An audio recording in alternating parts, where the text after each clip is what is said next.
Voy a hacerles una presentación que va a tocar varios temas. La idea es una cobertura sobre la coyuntura económica, un poco política, pero más económica en el Perú.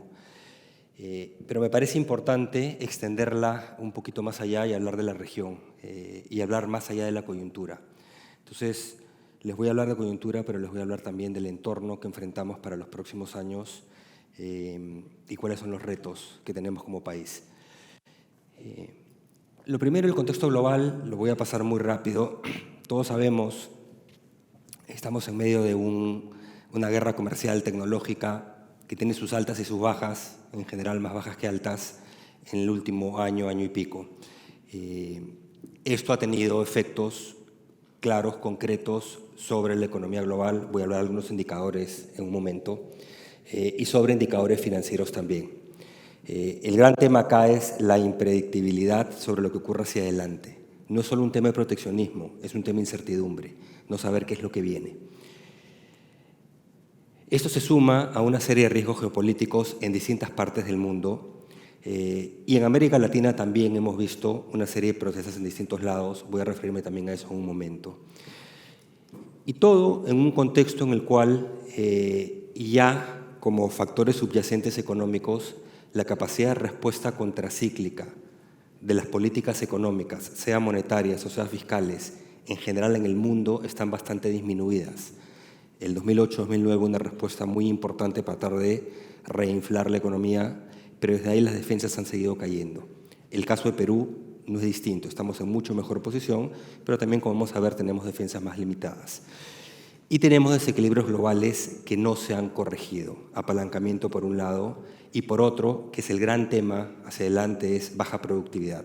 Y sin crecimiento de productividad, difícilmente la economía global va a generar el dinamismo que requiere para poder generar el bienestar para las distintas poblaciones. Estos de acá son los títulos de los reportes de panorama de la economía global del Fondo Monetario de los últimos 5 años y pico. Sale cada 6 meses. No tienen que leer los títulos, véanlo como un semáforo. Verde, perspectivas favorables; ámbar, perspectivas inciertas; rojo, perspectivas negativas. Y lo que podemos ver es que se pasa de verde a rojo de manera muy rápida. A mí me tocó justamente ser ministro en una época de marea roja. Después mejora la situación. 2016, la última parte, 17, inicio 18, fue una ventana de oportunidad. No la supimos aprovechar lo suficiente, pero después había un nuevo deterioro del mundo. Y es lo que estamos viendo ahora, un mundo con perspectivas relativamente pesimistas. Resumen un poquito cómo lo ve el Fondo Monetario. Pueden agarrar a quien ustedes quieran y la visión de consenso es más o menos parecida y bastante acertada, diría yo. Estamos en un periodo de sincronización, de debilitamiento del crecimiento, de desaceleración en las distintas regiones del mundo. Es curioso, hace 2 años se hablaba por primera vez en 30 años de sincronización en la aceleración de crecimiento. Las 20 principales economías acelerándose. Y rápidamente pasamos a un periodo de sincronización, de desaceleración. Las perspectivas son precarias y lo que está afectando esta actividad global es básicamente las tensiones geopolíticas y las tensiones de comercio. Se suman a los débiles fundamentos de crecimiento. Esto ha afectado la confianza empresarial, las decisiones de inversión y el comercio global. En particular, si entramos a nivel sectorial, lo que hemos visto es que esta incertidumbre ha afectado la inversión y la demanda por bienes de capital.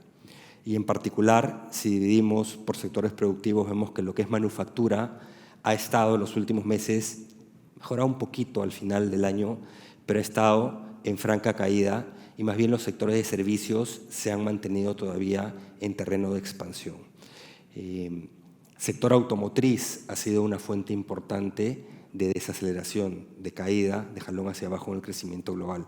Yo no soy experto automotriz, sé que van a tener varias presentaciones de eso, pero sí les voy a poner algunos indicadores, simplemente para ponerlo en perspectiva.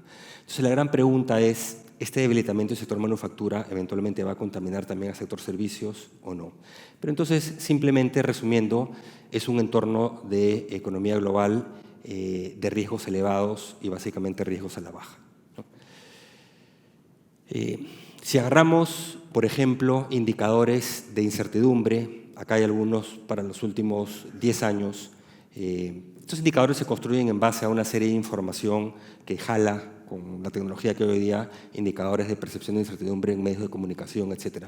El punto acá es simplemente mostrarles que todos ellos, en los últimos 12, 18 meses, han estado en niveles pico. Si los jalara los últimos 25 años, que más o menos es el periodo que los miden, la tendencia al alza es bastante más notoria. Entonces, hay fuentes de incertidumbre derivadas de decisiones de política pública a nivel global. El volumen de comercio mundial, acá lo tenemos en los últimos casi 30 años, un punto para resaltar que es particularmente importante. Hasta antes de la crisis financiera había un nivel de volumen de comercio mundial. Podemos ver ahí, básicamente 7-8% de crecimiento. Después de la crisis financiera pasamos a otro estadio de crecimiento, que es básicamente la mitad. Es un mundo que ya no tiene una inyección de esteroides. Regresamos a nuestra realidad. Y particularmente en la coyuntura actual, vemos que la línea azul está por debajo del promedio de la línea roja. O sea, no solo hay una menor capacidad de comercio global, de crecimiento también lo vamos a ver en general, sino además en la coyuntura estamos inclusive por debajo de eso. ¿Por qué? Por los factores de tensiones de comercio que les estaba mencionando. Eso ya tiene implicancias evidentemente sobre mercados de capitales, sobre sistemas financieros, sobre condiciones financieras en general. Acá, en este gráfico, el de la izquierda, vemos básicamente las tasas de interés bajo las cuales son emitidas las deudas soberanas de los países desarrollados. Para que no tengan que leer hasta allá, las barretas plomas del área son las tasas emitidas por debajo de una tasa de 2%, es decir, por debajo de inflación, tasas reales negativas. Prácticamente todas las emisiones de bonos soberanos de países desarrollados están con tasa real negativa y una parte no menor con tasa nominal negativa, lo cual muestra la fragilidad de las perspectivas de crecimiento hacia adelante. En el otro lado es un recuento de cuántos bancos centrales han venido bajando tasa de interés. Eso lo tomé de un resumen que encontré en el Economist, es hasta agosto, pero las flechas hacia la izquierda muestran la cantidad de bancos centrales que han bajado tasa, incluida la Reserva Federal 3 veces en el año y el Banco Central Reserva del Perú 2 veces en el año. Es decir, evidentemente tratando de darle impulso a la economía. Y esta es la proyección de crecimiento, barras negras, economía global, barras naranjas, economía de América Latina y el Caribe, las perspectivas de crecimiento de este año. Desde inicios del año pasado, los últimos casi 2 años, cómo ha evolucionado esa proyección. Esta es fuente de Banco Fondo Monetario, pueden tomar lo que ustedes quieran, pero es lo mismo. Básicamente lo que vemos es que se esperaba que este año fuera un año parecido a los últimos 2, claramente va a ser menor el crecimiento, va a ser el menor crecimiento desde el año 2009. Para América Latina no es tan severo como digamos, el choque que hubo en 2014-2015, pero a nivel global sí es más, el efecto es más difundido. Y América Latina podemos ver también la barra naranja, como la proyección de crecimiento básicamente pasa de ser optimista hace año y medio, creo que excesivamente optimista, a ser claramente, bueno, lo que es ahora, un crecimiento básicamente casi nulo. Aún si retiramos los efectos Venezuela, algunas economías grandes, el crecimiento de América Latina es bastante bajo.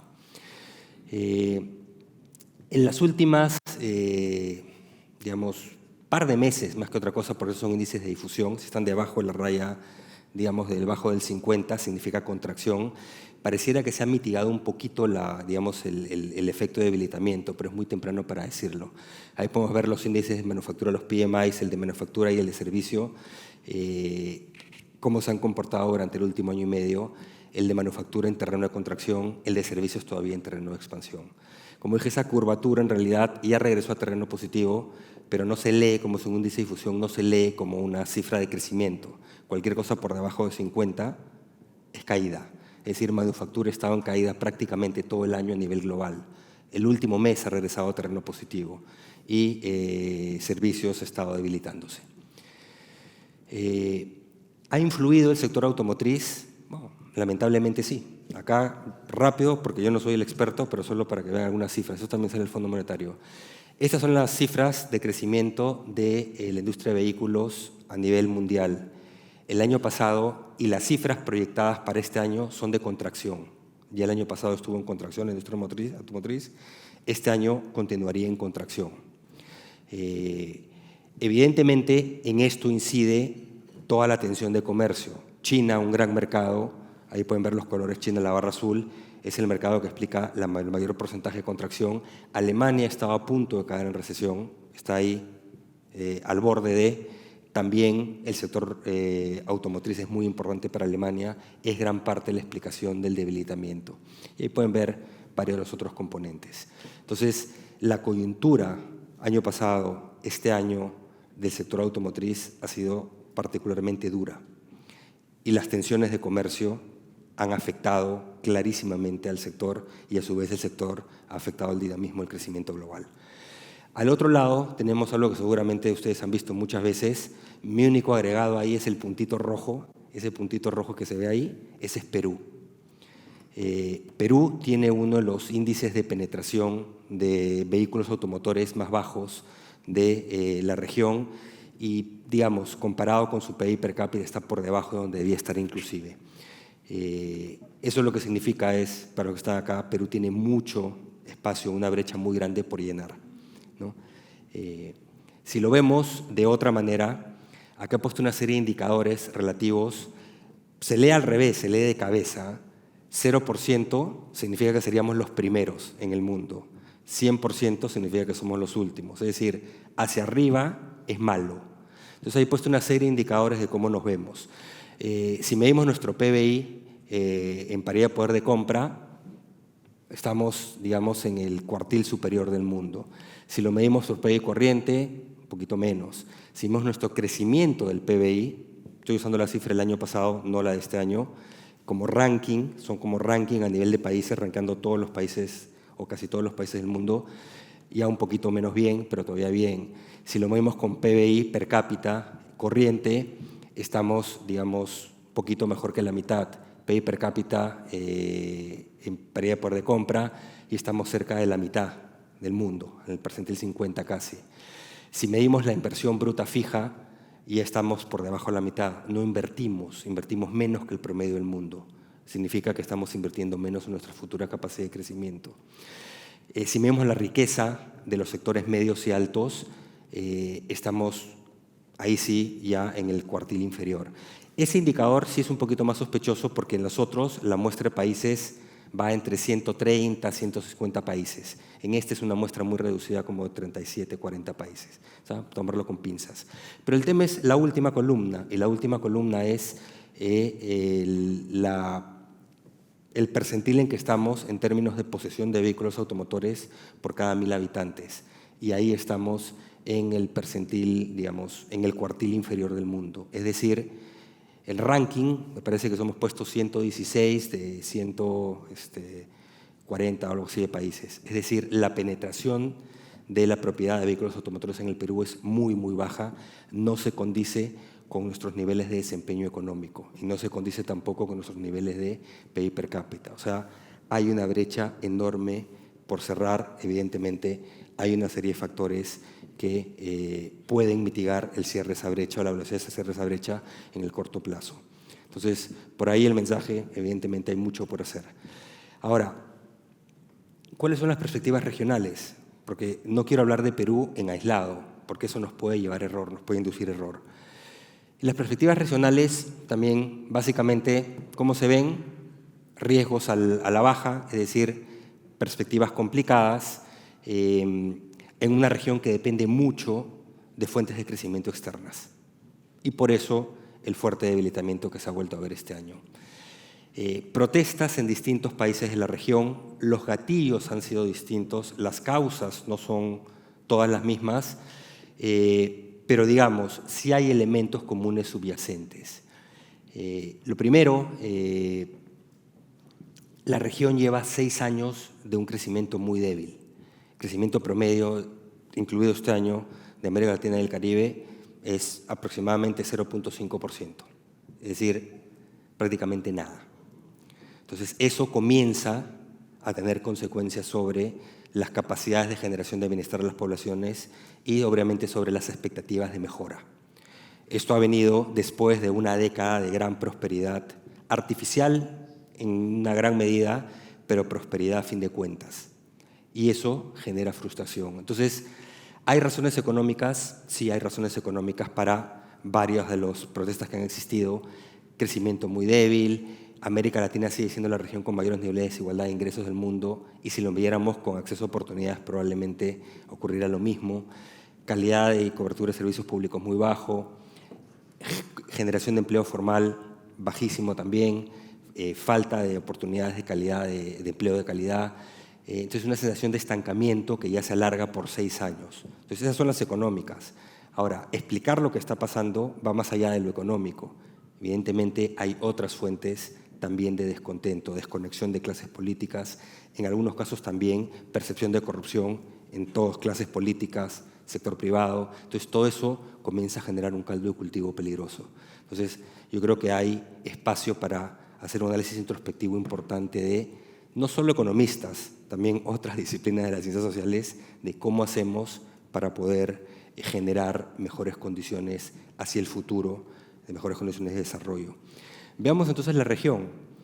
Barras negras, América Latina, barras naranjas, Perú. Perú es evidentemente uno de los mejores de la región en términos de desempeño económico, sobre todo macroeconómico. Microeconómico, no tanto. ¿Okay? Pero lo que quiero mostrarles con este gráfico es que los niveles, las capacidades de crecimiento han venido evidentemente disminuyendo. Hubo una época ahí en que todo el mundo crecía. Cuando Perú crecía al 8%, decíamos somos los campeones que bien hacemos las cosas, pero América Latina podía crecer al 6%. Se acaba la fiesta, 11, 12, 13, comienza la caída de los precios de materias primas importantes para países como Perú, otros socios de la Alianza del Pacífico también, Colombia, Chile. En otros casos son flujos de turismo, lo que fuera, pero los pendientes de materias primas son los que sufren el golpe más fuerte. Ese nivel de crecimiento cede, ya no es 8, ya pasa a ser más cercano al 6. América Latina pasa a tener un crecimiento ya de 3, ya no de 5, 6.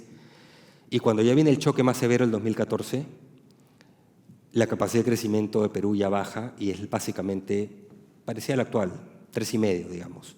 Ahora vamos a crecer menos. Pero América Latina, miren la cifra de crecimiento de América Latina. Como dije, el promedio de crecimiento de América Latina ha sido más o menos 0,5, 0,6% en los últimos 6 años. Y el siguiente año, la verdad que no pinta particularmente bien. Entonces, esa es la realidad y ese es el entorno en el cual tenemos que comenzar a pensar de cómo hacemos para salir. Esto es un poco antiguo, pero me gusta ponerlo porque resume los mercados, los países de ingreso medio e ingreso bajo, todos, las barras azules. Los que son como Perú, productores de materias primas, están en el grupo del medio. Y lo que muestra esa barra horizontal azul es cuánto crecieron en promedio en los años del superciclo de materias primas. Casi 6%. Cualquiera crecía 6%. La barra amarilla horizontal es el crecimiento en un periodo de 20 años, incluyendo ese periodo de superciclo. Básicamente es tu crecimiento histórico, que es básicamente la mitad. Y cómo, al entrarnos el choque, se va el crecimiento muy por debajo y comienza a converger, y ya entre el año pasado y este año de haber convergido a su crecimiento histórico. Pero ojo, ese crecimiento histórico es la mitad del anterior. Entonces, lo que quiero mostrar con esto es que evidentemente somos responsables por formular mejores políticas públicas, todos aquellos que hemos tenido función pública, ¿de acuerdo? Pero tampoco podemos creer que el crecimiento viene solamente por las políticas domésticas, el entorno importa. Ahora, es mucho más importante tener políticas públicas que generen condiciones de crecimiento y desarrollo cuando estás en un entorno adverso y cuando estás en un entorno favorable. Solo para que se vea, América Latina, los últimos 60 años casi, ¿ha cerrado un poquito la brecha de ingresos contra Estados Unidos, por ejemplo? Sí, claro. Pero miren lo que hizo Asia emergente. Entonces, aún seguimos siendo un país de un desempeño relativamente limitado. Consecuencias, el boom hizo que las ratios de deuda pública en la región cedan, pero miren la fuerte subida que ha habido en los últimos años. Esos países que son prácticamente todos sub-investment grade es básicamente no sostenible. Esa cifra de 70 está subestimada además, porque con déficits promedio que están entre el 5 y 6% en la región y con una tasa de crecimiento promedio que está básicamente en cero, evidentemente el crecimiento de la velocidad de acumulación de ratio de deuda es mucho más fuerte. Entonces la región enfrenta retos fiscales tremendos en corto plazo. Índices de desigualdad. Este es Gini de ingresos con todas sus deficiencias. Tienen América Latina ahí en la barrita roja. ¿Mejoró en los últimos años? Mejoró, sí. Pero seguimos siendo la región más desigual. Y entonces eso genera retos enormes ahora en un entorno de bajo crecimiento. Lo puedes enmascarar en un entorno de mejor crecimiento. Es más difícil hacerlo en un entorno de bajo crecimiento. Políticas públicas importan, redistributivas, sí. Principales tributaria y política de gasto. Acá podemos ver en Unión Europea cómo mejora la distribución de ingresos cuando entran las políticas públicas. Podemos ver en América Latina y el Caribe cómo la mejora es muy marginal, por muchas razones. Políticas tributarias poco progresivas, espacios fiscales más limitados, tamaños de Estado más pequeños. O sea, no voy a hablar si queremos un Estado de bienestar o no, pero simplemente seamos conscientes que tenemos niveles de desigualdad y una capacidad de políticas públicas de mitigar las desigualdades que es bastante más limitada.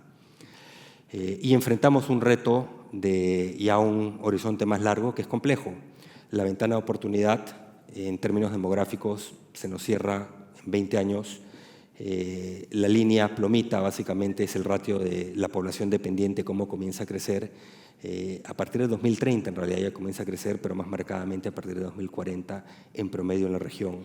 Y los impactos fiscales, esto es calculado por el BID el año pasado, no lo hice yo, asumiré que está razonablemente bien calculado en promedio, lo que muestran es que el espacio fiscal destinado a pensiones, la barra horizontal de abajo, salud y educación, y la barra ploma, el pedazo plomo es lo que queda libre para otras funciones, cómo cambia para dentro de 50 años, donde las demandas de prestaciones sociales, seguridad social, jubilaciones, salud, educación, básicamente seguridad y salud en particular, jubilación y salud, se come todo el presupuesto.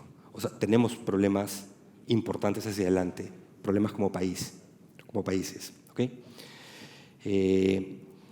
El tema entonces es cómo podemos enfrentar esto y la solución es tenemos que lograr más crecimiento. O sea, tenemos que generar más crecimiento, sobre todo basado en ganancias de productividad, que sean crecimientos más inclusivos, más igualitarios, sí, pero primero tenemos que comenzar por ser más productivos para que ese crecimiento pueda ser más alto y no sea a base de pura acumulación de capital o de crecimiento poblacional que sabemos que no va a venir, ¿de acuerdo? Y ahí estamos el problema. Este gráfico muestra los últimos 25 años, países de ingreso medio como Perú al medio, línea punteada excluido China, como no hemos tenido ganancias de productividad en los países en ausencia del breve periodo o la década de, digamos, de prosperidad global. Los retos de mediano plazo, entonces, veamos, determinantes de la variabilidad del crecimiento del PBI. Eso es más técnico, digamos, el crecimiento sostenible del Perú se explica más por factores externos que por factores domésticos. Tenemos que seguir rompiendo esa dependencia. Usar el mundo para todo lo que podamos en términos de generarnos motores de crecimiento, pero tenemos que abrir los motores y tenemos que generar menor dependencia de motores específicos. El crecimiento potencial de Perú, donde parte antes del, digamos, la prosperidad global, del superciclo, y qué pasa cuando se acaba. Y nuestra nueva realidad es otra manera de ver lo que hemos puesto antes. Y acá, un poco para que nos ubiquemos en el entorno. Gráfico de la izquierda, América Latina y el Caribe, gráfico de la derecha, Perú. Barra azul es PBI, crecimiento de PBI, línea azul, perdón, crecimiento de PBI, línea roja, crecimiento de índice de precio de exportaciones. Lo primero que quiero que vean es, tanto en América Latina como en el Perú, el patrón de movimiento de la línea azul y la línea roja, para evidenciar la dependencia, sector externo. Ocurre lo mismo, muy parecido. Pero después fíjense el perfil de las curvas de los América Latina y de Perú. Son muy parecidas. La escala es un poquito distinta, pero son muy parecidas. O sea, de nuevo, hay drivers comunes. O sea, somos muy dependientes en general en la región, Perú también, de fuente externa. Esta es otra manera de verlo. La escala es otra, pero lo mismo. América Latina para allá, el Caribe, Perú para acá. Esa es la línea amarilla, es el crecimiento del PBI. Y las barritas son los componentes de ese crecimiento por el lado del gasto, por el lado de la demanda. Consumo, inversión, sector externo. Entonces quiero en particular que se concentren en las barritas rojas, que es la inversión. Combina pública y privada, pero domina la privada por participación. ¿De acuerdo? Y lo que pueden ver es, la barrita roja está arriba, 2003, 4, 5, 6, 7, 8, superciclo, jala hacia arriba. 2009 se cae fuerte hacia abajo. Rebote, 10, 11, 12, 13, hacia arriba. Caen los precios de materias primas, 14, 15 y 6, hacia abajo. ¿Ok? ¿Qué pasa en Perú? Igualito. Más severo, de hecho. Los vaivenes son más severos. Entonces, de nuevo, uno tiene que ser consciente de cuáles son sus potencialidades y cuáles son sus limitaciones. Cuando se dice cayó la inversión privada 14 trimestres consecutivos, las políticas domésticas son un desastre, no, había un denominador común. Lamentablemente esos denominadores comunes, para bien o para mal, últimamente está siendo en general para mal, nos van a seguir jalando en ciertas direcciones. Entonces tenemos que ser conscientes de que hay que seguir trabajando mucho más duro por tratar de generar mejores condiciones de diversificación, de crecimiento y productividad y que rompan estos patrones de dependencia. Acá tenemos el crecimiento, barra azul mundo, roja emergentes en desarrollo, plomita América Latina y amarilla Perú. Las barras del centro son el crecimiento en el periodo de boom, digamos. Tuvo el 2009 al medio y la colita, el 2012-13 ya caían las materias primas, pero desde niveles altos, o sea, todavía no se sentía el impacto real. 2014 ya viene con todo. ¿Ok? Entonces, ¿qué es lo que quiero que vean ahí? Claro, cuando nos vino pues la subida de precio del cobre, producciones, un periodo de 5 años en que el cobre creció más de 20% todos los años, año tras año. O sea, claro, éramos los campeones, pues. Entonces podemos ver que ahí éramos, le pongo que decíamos Perú es campeón mundial, pues, ¿no? Miren ahí, la barra amarilla volando, ¿no? Y ahora decimos, ¿por qué crecemos menos que el mundo? Decimos que crecemos menos que el mundo, está todo mal. Y de hecho hay muchas cosas que están mal, porque sí, la barra amarilla de nuevo está por debajo en promedio que el azul en varios de los últimos 6 años. Pero la pregunta es, ¿cómo era antes de ese superciclo? No estamos hablando antes de las reformas estructurales de los 90, estamos hablando bastante después de eso ya, o sea, cuando ya se habían implementado. También crecíamos menos. O sea, las reformas nos hicieron pasar de ser el último en la clase a estar más o menos en el promedio. El superciclo nos llevó a ser, con políticas macro muy bien manejadas, a ser de los primeros. Pero cuando se acaba eso, estamos revirtiendo más o menos a nuestra realidad, que es ser un poquito mejor que el promedio. Si lo queremos ver por otros indicadores, esta es la participación del PBI mundial, Perú la línea azul, América Latina la roja. Básicamente lo que muestra es que América Latina, como siempre ha crecido menos que el mundo en general, cayendo en participación. ¿Qué es lo que hizo el periodo ese de gran bonanza? Hizo que América Latina se pudiera sostener a las justas en el promedio. ¿Qué pasó cuando acabó eso? América Latina continúa su declive. Perú es diferente. Perú básicamente se mantenía en torno al promedio ya post-reformas. Entonces el superciclo lo que hizo es que se vuelven los primeros. Pero ¿qué pasa cuando se acaba eso? Te está sosteniendo ahí. ¿De acuerdo? Entonces no confundamos nuestra fortaleza macro, que no necesariamente es de crecimiento, macro, política fiscal, política monetaria responsable, con seguir creyéndonos que somos los campeones mundiales. Y ahí, para ese bajo crecimiento hay distintas explicaciones. Una es la baja productividad, y la baja productividad acarrea informalidad y una serie de otras cosas, ¿de acuerdo? Y se retroalimentan. Y la otra es, como región y como país, no invertimos lo suficiente. Ahí tenemos de nuevo mundo, emergentes, América Latina, Perú, periodos de tiempo, inversión y ahorro nacional. El punto es, Perú invierte menos que el promedio del mundo y América Latina menos que eso inclusive. ¿Y por qué? Porque ahorramos menos. No tenemos capacidad de ahorro como país, de ahorro interno. Entonces tratamos de suplirlo un poco con ahorro externo, pero igual no podemos cerrar toda la brecha. En la época de superciclo, digamos, mejoró un poco, pero hemos revertido un poquito nuestra realidad. Si lo vemos por el lado de productividad total de factores de este lado, productividad laboral del otro lado, un poco lo mismo. ¿Cuándo Perú tuvo crecimiento de productividad total de factores positiva? Ahí, periodo de superciclo. Cuando criticamos y decimos se nos cae la productividad de factores, somos un desastre, todo está mal, nos olvidamos de cómo era antes. Igualito, caía. Entonces no confundamos unas condiciones externas súper favorables que enmascaran deficiencias de todas nuestras políticas y nuestra estructura productiva y que se están haciendo visibles nuevamente. La macro la tenemos ordenada, muy ordenada, menor capacidad de crecimiento, mejor que América Latina, pero cuando salimos del vecindario, que es un vecindario, la verdad, bastante deteriorado, ya no nos vemos tan bien, ¿de acuerdo? Bien ordenados en la macro, pero con crecimiento ya más bajo. Sobre todo para los niveles de ingreso per cápita. Tenemos que crecer más para nuestros niveles de ingreso per cápita. Pero salimos de eso y pasamos a la micro, y en la micro sí tenemos serias falencias. Productividad laboral positiva, crece, pero de nuevo podemos ver que menos que el promedio de otras regiones del mundo. Entonces, mucho por trabajar por ese lado. La agenda micro es importantísima. Obviamente, informalidad, eso lo conocemos todo, altísima. Podemos entrar a todas las tesis de por qué hay alta informalidad.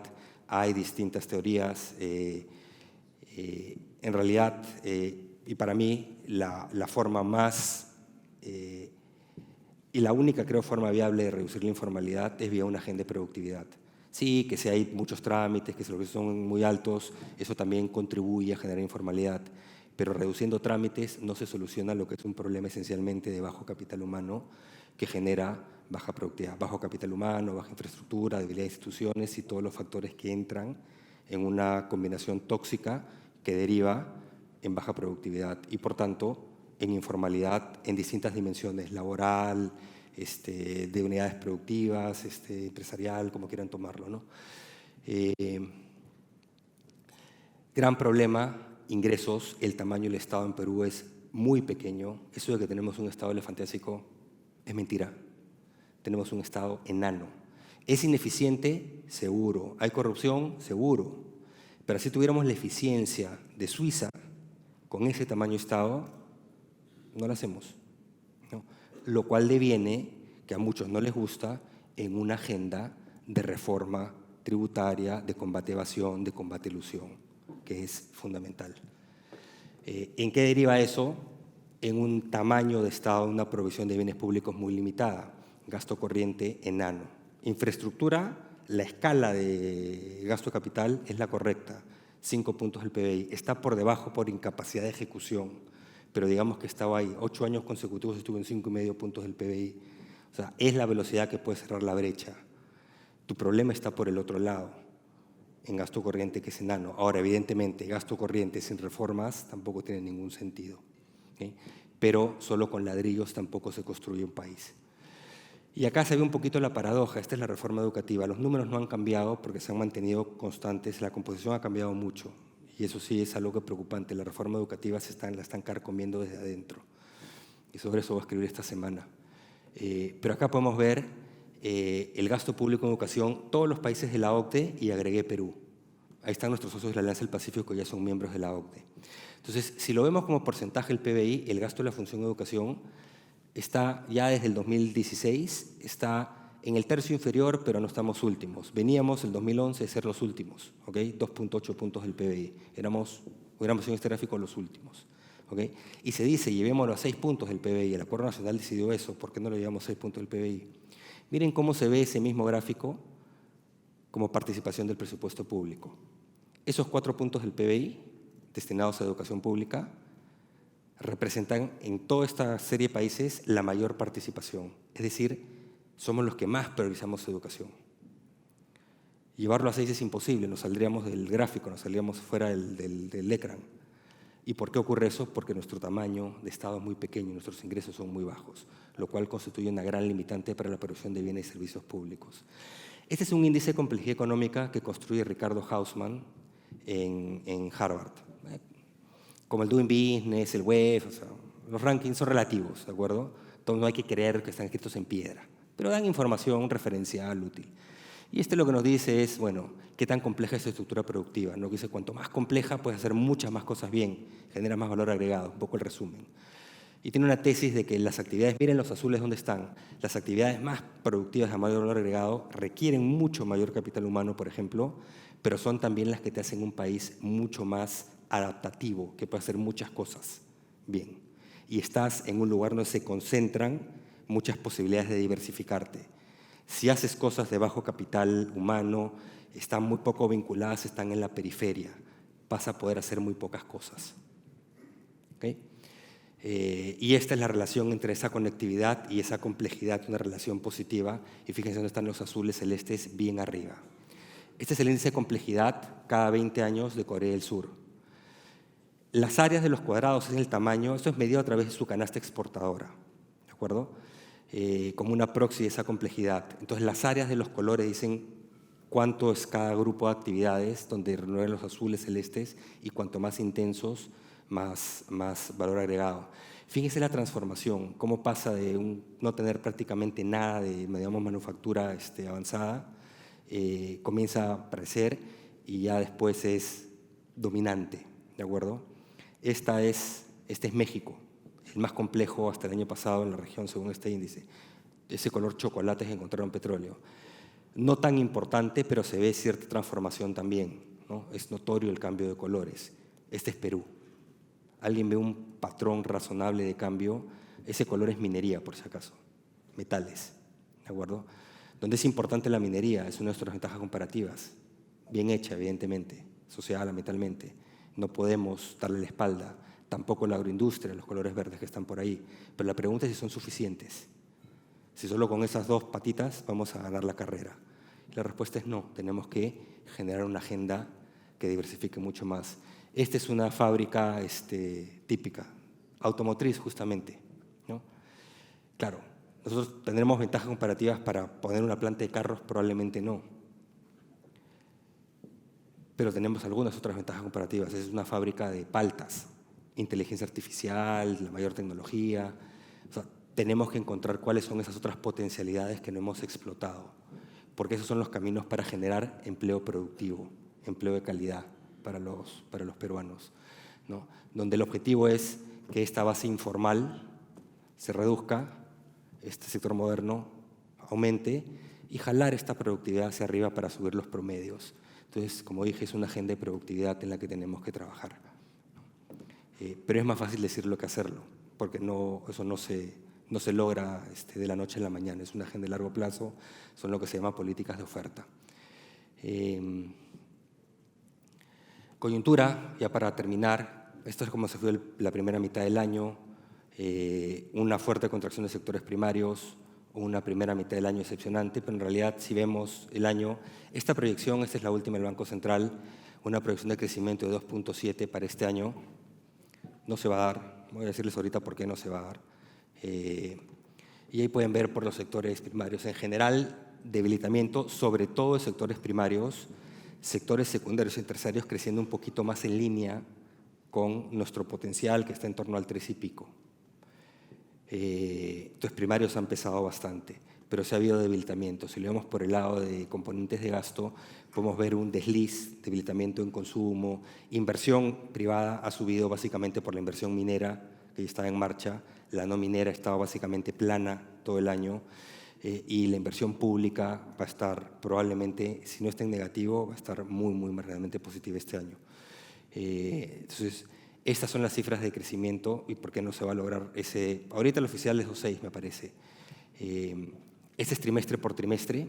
Ahí esta flecha es el cambio. Sí nos autogeneramos un daño en el ajustón fiscal del cuarto trimestre del 2016. Básicamente se chancó la economía. Eso fue pre-NIM y pre-todo. Y la economía, como ven, nunca levantó cabeza. Ahí es cuando digo que no pudimos aprovechar esa recuperación global que duró 2 años, porque nos metimos un mazazo. Entonces ahí ven los crecimientos trimestrales. Y ya para que ustedes evalúen, esa línea horizontal, 3% es cuánto tendría que crecer el último trimestre del año para que el crecimiento este año sea 3%. Y la línea del punteadita 2.6 es cuánto tendría que ser el crecimiento el último trimestre del año para que el crecimiento alcance 2.6. ¿De acuerdo? Que es la cifra oficial en este momento, creo, del MEF. O sea, no se va a dar. Vamos a cerrar en 2.3, quizás 2.4. Va a ser el peor año desde el 2009. ¿De acuerdo? Pero eso es agua bajo el puente. En realidad la pregunta es cómo hacemos para que el próximo año sea mejor. Y hay cosas que hay que tratar de controlar. Ejecución de inversión pública, por ejemplo. Ha sido terrible en los últimos 3 años. Y este año está en riesgo de ser el peor de todos, de los últimos 4. O sea, al ritmo que va al día de ayer, va a cerrar por debajo de esos años. Eso detrae 6.000 millones, 7.000 millones de soles de inversión. No digo comparado al presupuesto, digo comparado a los niveles de ejecución del año 2014, 2015. Entonces, hay mucho por trabajar también en políticas públicas, en gestionar el Estado, en coyuntura. Otra cosa son las políticas que te lleven a largo plazo. ¿Cuál es la perspectiva para el próximo año? Yo creo que si el mundo se sostiene, debería ser un poco mejor que este año, pero no veo cómo podamos llegar, ausente un impulso externo importante, al 4, no sé cuándo está la proyección última para el siguiente año, ¿no? Creo que vamos a estar en torno al 3, 3,5, ojalá, si es que la gestión pública, la inversión camina y no tenemos grandes sorpresas, ¿no? Esa es, digamos, la realidad. En un entorno en el cual nuestras capacidades de respuesta de corto plazo son limitadas, tenemos un ajuste fiscal pendiente, y si lo vemos por el lado de política monetaria, fíjense, ya ha habido las bajadas de tasas que ha habido, pero ¿desde qué nivel partimos? Es lo que les decía. Si el mundo se complica, tu capacidad de reacción está bastante más acotada. Lo mismo acá en la política fiscal, ¿no? Partimos de un punto ya, digamos, de menor holgura. Tenemos un ratio de deuda pública muy bajo, es cierto, pero tenemos menos holgura, ¿no? Entonces, eso es básicamente. ¿Qué estamos haciendo para generar mejores condiciones de crecimiento y desarrollo? Yo creo que eso ahí lo dejo más como preguntas, ¿no? Imagino que ahora en el panel hablaremos un poquito más de temas de mercado de capitales, ¿no? Muchísimas gracias.